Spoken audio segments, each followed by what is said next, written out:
I have more questions to ask about all of my brothers and sisters in Christ who believed that this administration was going to change things for the Black community, but was not mindful of what this presidency would mean for the church.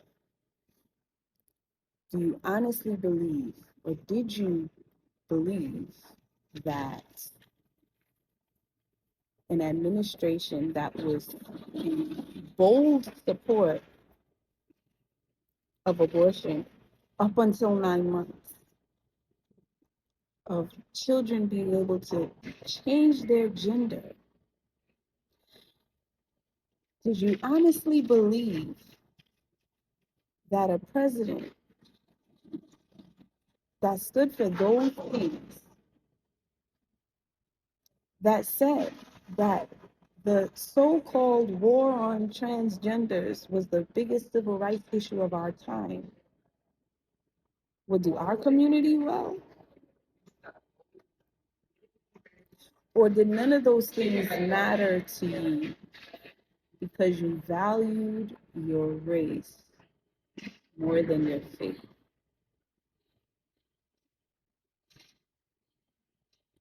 Because you did not bother to check with God about what he had to say about your vote, because you believe that how you vote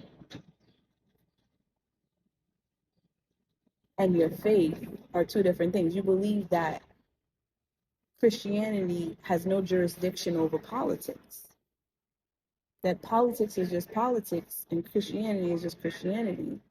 That's completely unbiblical. Completely unbiblical. Name an area of your life where God does not have jurisdiction. He's King of Kings and Lord of Lords, and he ain't Lord over who you vote for? He don't have a say in that? And then some of you will say, oh, these things are going to happen anyway, Dominique. So, okay, racism is going to happen anyway. If being complacent about the injustice of racism is not an option for you, if you can speak out about the injustice of racism and not say, oh, these things are just these things are going to happen, Dominique. That's not your stance when it comes to racism. So why is it your stance when it comes to what is happening with our children? When it comes to the foolishness, the darkness that has taken over our country? You will march, you will fight, you will make posts, you will speak boldly about racism, but won't say a word about what's happening with our kids and what's happening in the political realm. Is racism the only political issue that God has called you to?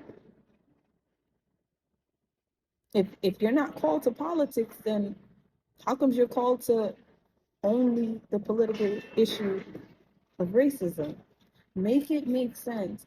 Is it possible that your outlook on Christians and politics is guided by your own personal preference and your own traditions, and not by the Spirit of God?